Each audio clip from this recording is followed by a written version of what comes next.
চলো তরঙ্গের আমাদের ইকুয়েশনের এই রূপটা পড়া হয়েছিল প্রথমেই, যে a sin 2 pi lambda into vt minus x। তাহলে এর মধ্যে এই যদি গ্রাফটা টানা হয়, এই রকমের গ্রাফটা হয়, এটা তোমরা জানো, এই দিক বরাবর t, এই দিক বরাবর y প্লট করে এখানে এই যে p বিন্দুটার সঞ্চার পথের সমীকরণ হচ্ছে এটা, যেখানে p বিন্দুটা মূল বিন্দু থেকে x দূরে অবস্থিত।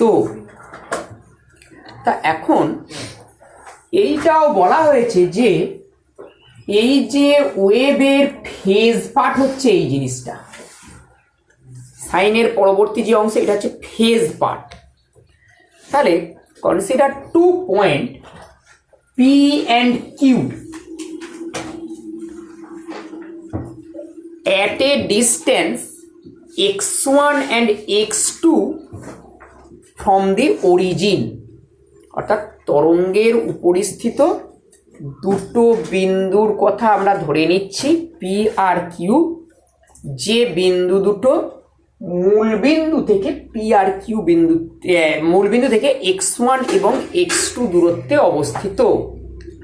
তাহলে P বিন্দুটার ফেজ অ্যাঙ্গেল যদি φ1 বলো, তাহলে সেই φ1 ইকুয়াল টু হবে 2 pi lambda into vt minus x1, আর Q বিন্দুটার phase angle φ2 equal to 2 pi lambda into vt minus x2।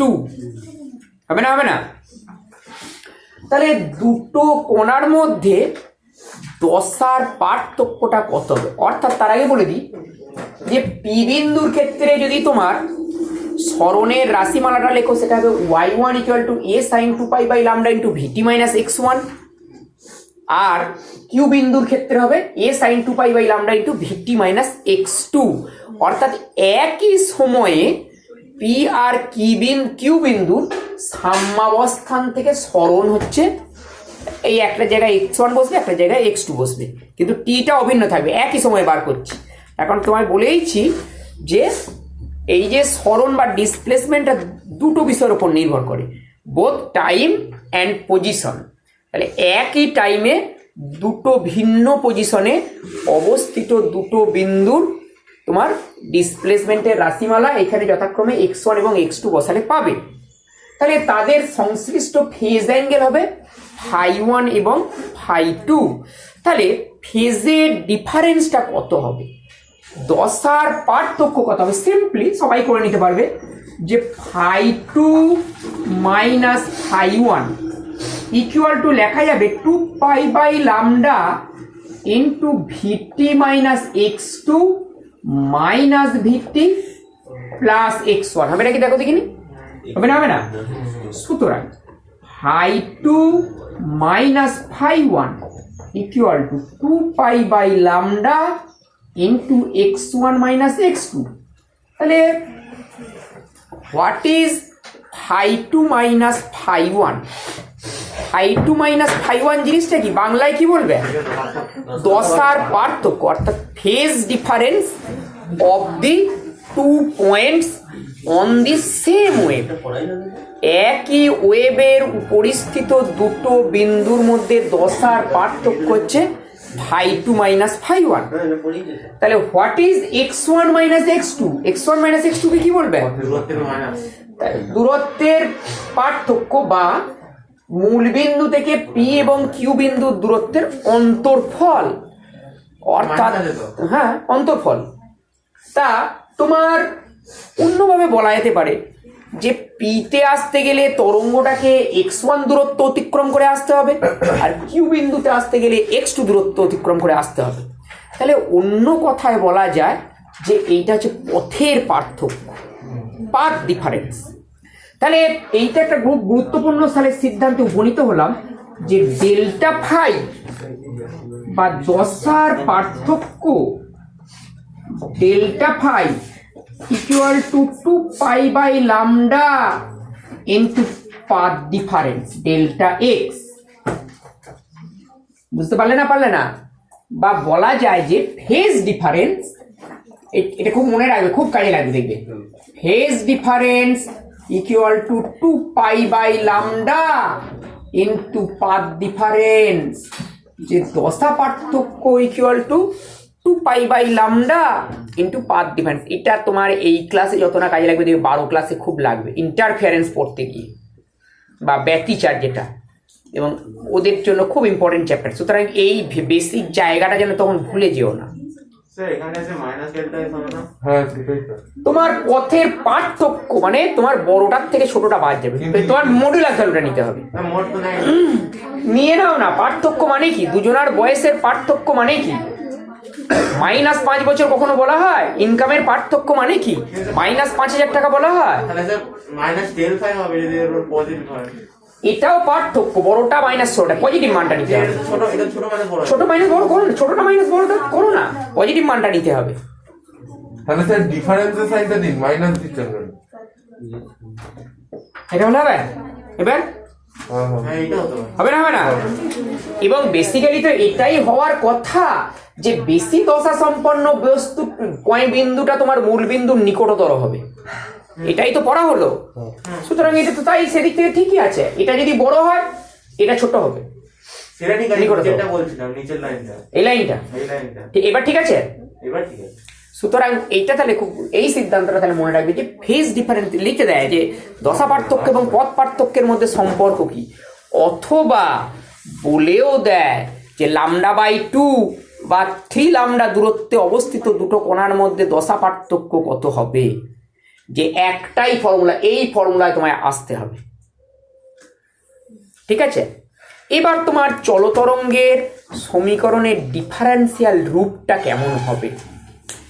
তাহলে চলতরঙ্গের সমীকরণ এটা দিয়ে শুরু করতে পারো, অথবা আরেকটু সহজ হয় a sin ωt minus kx, এটা দিয়ে করলে তোমার আরেকটু তোমার ক্যালকুলেশনটা ইজি হবে। ঠিক আছে। তাহলে তোমার এখানে তোমার দুবার ডিফারেন্সিয়েশন করো। ডেল্টা ওয়াই ডেল্টা এক্স কি হয় দেখো। ডেল্টা ওয়াই ডেল্টা এক্স হবে, এটা হবে নাকি দেখো, minus a K cosine omega t minus k x হবে নাকি দেখো, দেখিনি হবে। আরেকবার ডিফারেন্সিয়েশন নিচ্ছি, তাহলে সেটা আমি লিখে দিচ্ছি del del x of delta y delta x, এটাকেই বলা হয় delta 2y by delta x square. Mathematically এভাবে লেখা, এরকম নয় ডেল্টা স্কোয়ার এক্স স্কোয়ার। ঠিক আছে। ম্যাথামেটিক্যালি এইভাবে লেখারই এটা প্রচলিত প্রথা। আর যদি এর পিছনে কোনো কারণ থাকে, এটা অঙ্ক স্যারের সঙ্গে তুমি যোগাযোগ করবে। হলো। সুতরাং তাহলে delta 2y by delta x square মানে কি, এটাকে আরেকবার ডিফারেন্সিয়েট করতে হবে এক্স এর সাপেক্ষে, তাই না। তাহলে মাইনাস হলো এই যে মাইনাস কে এক্স এর ডিফারেন্সিয়েশনের জন্য মাইনাস কে একটা থাকবে,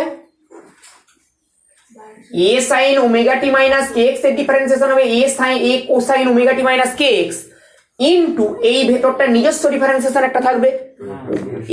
এখানে তোমার টি কে কনস্ট্যান্ট রাখা হচ্ছে, পার্সিয়াল ডিফারেন্সিয়েশন এটা, সেই জন্য ডেল্টা টার্মটা ব্যবহার করছে। There is two variable both x and t. তাহলে এটা পার্সিয়াল ডিফারেন্সিয়েশন মানে একটার সাপেক্ষে ডিফারেন্সিয়েশন করতে হবে অন্যটাকে ধ্রুবক রেখে, অর্থাৎ এখানে এক্স এর সাপেক্ষে ডিফারেন্সিয়েশন করা হচ্ছে টিটাকে ধ্রুবক রেখে। সুতরাং omega t minus k x এর নিজস্ব ডিফারেন্সিয়েশন কত হবে, ওমেগা টি এর জন্য 0, মাইনাস কে এক্স এর জন্য মাইনাস কে, এই মাইনাস কে টা দেখো গুণ হয়ে গেছে। তাহলে এইটা ডিফারেন্সিয়েশন করলে কি হবে, প্রথম কথা কোসাইনের জন্য একটা নেগেটিভ চিহ্ন আসবে, সেই নেগেটিভ এই নেগেটিভ বাতিল হয়ে যাবে। তাহলে দাঁড়াবে প্রথম আসবে এ কে sign omega t minus k x, আর এইটা নিজস্ব ডিফারেন্সিয়েশন থাকবে, তাহলে সেটা হবে মাইনাস কে, হবে না। সুতরাং delta 2y by delta x square equal to minus a k square sine omega t minus k x, equation number 1 বলছি। ঠিক আছে, কিছু নেই, শুধু দুবার ডিফারেন্সিয়েশন করেছি। আবার এই সমীকরণটাকে টি এর রেসপেক্টে ডিফারেন্সিয়েশন হচ্ছে, এইটাকে একবার এক্স এর রেসপেক্টে একবার টি এর রেসপেক্টে, অর্থাৎ ডেল্টা ওয়াই ডেল্টা টি করলে কি দাঁড়াবে দেখো, একই হবে, এটা শুধু কোসাইন হবে, এ cosine omega t minus k x, আর এইটা নিজস্ব ডিফারেন্সিয়েশন থাকবে। সেটা কথা বলো দেখিনি, এটা নিজস্ব differentiation omega, omega plus omega হবে। আবার একবার টি এর সাপেক্ষে ডিফারেন্সিয়েশন করছি, অর্থাৎ delta two y by delta t square equal a omega, কোসাইনের জন্য আসবে sine omega t minus k x with a negative sign, এখানে একটা মাইনাস চিহ্ন এসে যাবে, আর একটা ওমেগা আসবে, সেই ওমেগা স্কোয়ার। এটাকে ইকুয়েশন নাম্বার 2 বলছি। হলো, এইবার 1 নম্বর ইকুয়েশনকে 2 নম্বর দিয়ে ভাগ নাও, কি দাঁড়াবে দেখো, delta two y by delta x square by delta two y by delta t square equal to কি হবে, এটা ভাগ নিলে তোমার থাকবে দেখো k square by omega square, এইটুকু থাকবে, k square by omega square, ঠিক আছে? হ্যাঁ, এইবার কে মানে 2 পাই বাই, তাহলে কে বাই ওমেগা হোল স্কোয়ার, তাহলে কে মানে 2 পাই বাই লামডা, এখান থেকে কে এর উৎপত্তি, আর ওমেগা মানে 2 পাই এন পুরোটার হোল স্কোয়ার, তার মানে 1 বাই লামডা এন এর হোল স্কোয়ার থাকবে, লামডা এন মানে তো ভি, অর্থাৎ এইটা equal to 1 by lambda n এর whole square equal to 1 by v square, হয় v is the velocity of wave, এটা কিন্তু ওয়েভের ভেলোসিটি নট পার্টিকেল ভেলোসিটি, ঠিক আছে? সুতরাং delta two y by delta x square equal to 1 by v square delta two y by delta t square, এটাই হচ্ছে তোমার চলতরঙ্গের ডিফারেন্সিয়াল ইকুয়েশন। পরীক্ষা লিখে দেয় চলতরঙ্গের ডিফারেন্সিয়াল ইকুয়েশনটি নির্ণয় করো, দেওয়া মানে তোমার জানবে প্রশ্নটা সহজ, শুধুমাত্র দুবার ডিফারেন্সিয়েশন করে দিলি, দিয়ে ভাগ নিলে, আর তো কিছু নেই। এই হচ্ছে চলতরঙ্গের ডিফারেন্সিয়াল ইকুয়েশন। কথাটা ঠিক আছে না ঠিক নাই? তাহলে চলতরঙ্গের গতিবেগ কত হবে? আচ্ছা ভুল বললাম, তরঙ্গের উপরিস্থিত কণার গতিবেগ কত হবে?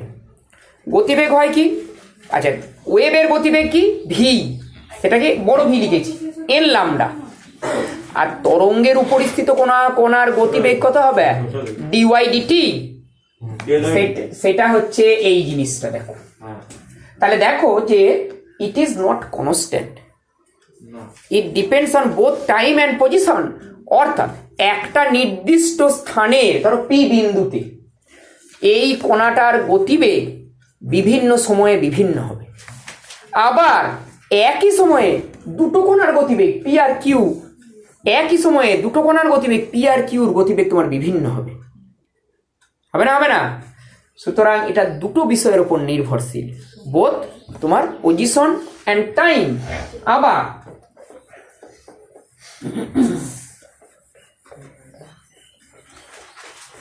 দেখ, আবার তার এর অ্যাক্সিলারেশন যদি বার করতে দেয়, আচ্ছা ডেল্টা ওয়াই ডেল্টা টি, এটাকে দেখো এরকম লেখা যাবে, ডেল্টা ওয়াই ডেল্টা টি মানে এটা কি ভি বলছি আমরা, তাই না? ভি ইকুয়াল টু হলো a omega cosine omega t minus k x, তার মানে a omega sine omega t minus k x মানে ওয়াই বাই এ, তাহলে cosine omega t minus k x মানে 1 minus y square by x square equal to omega root a square minus y square. Simple harmonic মোশনের যা গতিবেগ তাই, তাই না?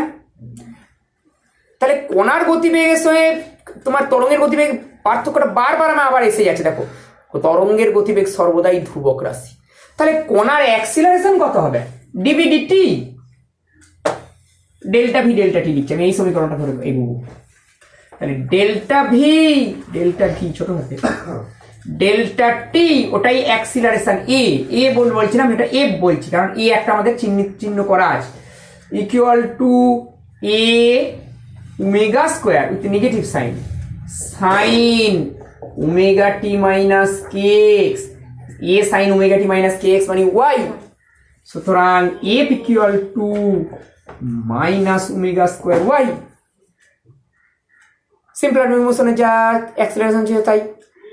কেন? কণাগুলো যে সিম্পল হারমোনিক্যালি অসিলেট করছে, ঠিক আছে? যদি ওয়েভটার অ্যাক্সিলারেশন বার করতে দেয়, what is the acceleration of the total wave? Total wave এখানে ওই জিরো জিরো, অ্যাক্সিলারেশন জিরো। তার কারণ ওয়েভটা একটা মিডিয়ামের মধ্য দিয়ে একটা নির্দিষ্ট গতিবেগে যায়, এবং ওয়েভের গতিবেগকে তুমি ক্রমান্বয়ে বাড়াতে কমাতেও পারবে না। একটা তোমার ষোড়শলাকার নিঃসৃত তোমার তরঙ্গ, তোমার একটা ষোড়শলাকার কম্পাঙ্ক একটা নির্দিষ্ট, তুমি প্র্যাকটিক্যালি যেগুলো তোমার দেওয়া হয় 480 আর 500 হার্জ, 512 হার্জ দেওয়া হয় তোমার, 480 হার্জেরই গায়ে লেখা আছে ফ্রিকোয়েন্সি কত হয়। তা ওর তোমার তরঙ্গ দৈর্ঘ্যও নির্দিষ্ট বায়ু মাধ্যমে, আবার ওর কম্পাঙ্কও নির্দিষ্ট। সুতরাং ওর বায়ু মাধ্যমের মধ্যে তার গতিবেগও নির্দিষ্ট। যদি তুমি গতিবেগ চেঞ্জ করাতে চাও তাহলে তোমার কম্পাঙ্ক কখনোই তোমার চেঞ্জ করা যাবে না, তার কারণ কম্পাঙ্কটা তার নিজস্ব ব্যক্তিগত বৈশিষ্ট্য। ওয়েভ লেন্থকে তুমি চেঞ্জ করতে পারো, মিডিয়াম চেঞ্জ করে দিলি তোমার চেঞ্জ করে যাবে। ইতিপূর্বে তোমরা দেখো আলোকেও সেটা পড়েছো, তা মিডিয়াম চেঞ্জ করে দিলি তার গতিবেগ চেঞ্জ করে যাবে, তাহলেই তোমার তরঙ্গের গতিবেগ আর তখন নির্দিষ্ট থাকবে না। ঠিক আছে? হ্যাঁ।